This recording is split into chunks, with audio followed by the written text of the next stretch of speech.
कल से जो है एक बार फिर से 72 डेज़ के बाद जो हैं वो बसेज़ अब सड़कों पर दौड़ना शुरू हो जाएंगी। तो हिमाचल प्रदेश में कितनी एचआरटीसी की फ्लीट्स जो हैं पहले सेक्शन में दौड़ेंगी और क्या किस तरीके की एसओपी रहेगी सर?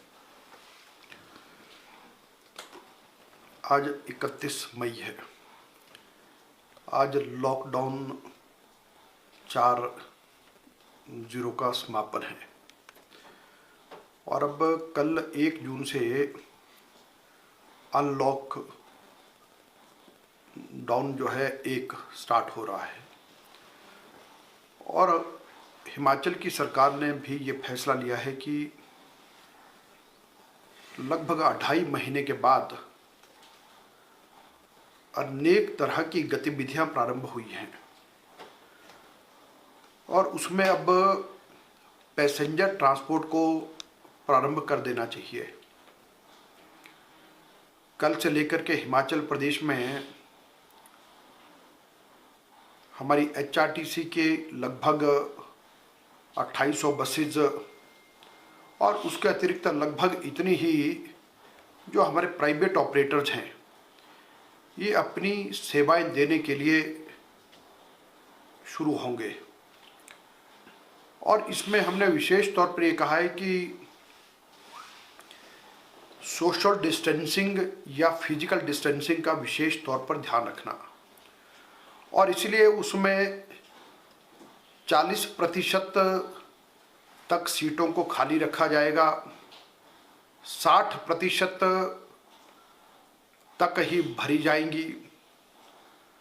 और उसमें हमने ये भी किया है कि जितनी बसें चलेंगी उनके लिए हमने छोटा स्टिकर बनाया कि जिन सीटों पर लोग नहीं बैठेंगे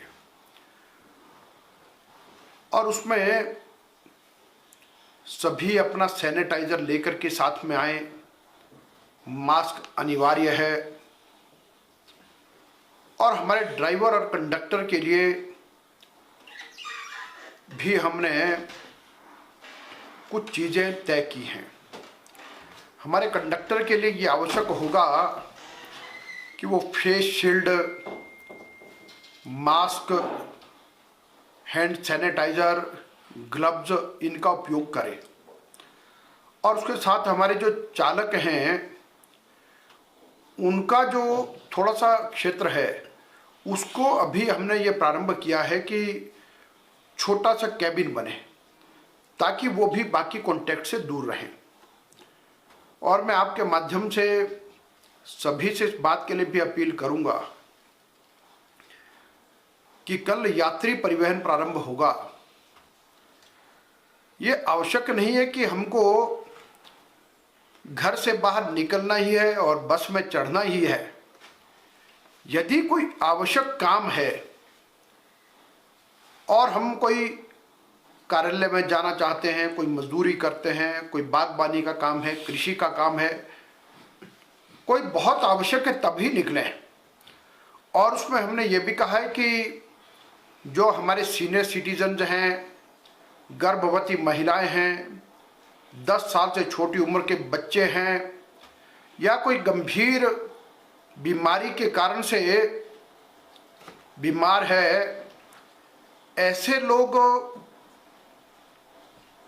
बहुत कम मात्रा में निकले या ना निकलें ऐसी कोशिश करें। तो हमने तैयारियां हमारी पूरी हैं और उसमें हम लगातार बसेस को सैनिटाइज करेंगे सुबह 7 बजे से पहले, शाम को 7 बजे के बाद। और इसी के मध्य में हमने कहा है कि हमारे जितने बस अड्डे हैं वहाँ पर टॉयलेट्स हैं, उन सब का सैनिटाइजेशन का काम लगातार चलता रहेगा। लगभग हर 3 घंटे में वो सैनिटाइज होते जाएंगे। और जो बस अड्डों पर आने जाने के लिए है, एंट्री और एग्जिट अलग अलग होंगी। तो ऐसे हमने नियम और कानून भी बनाए हैं और सभी से अपील की सब इसका पालन करेंगे। और सबको मेरी शुभकामनाएं कि कल जो प्रारंभ होने वाला हमारा यात्री परिवहन है तो उसके लिए, और इसके बाद हमारा ये अनलॉक जो एक प्रारंभ होगा, अब ये 3 फेजेज में हमारा है।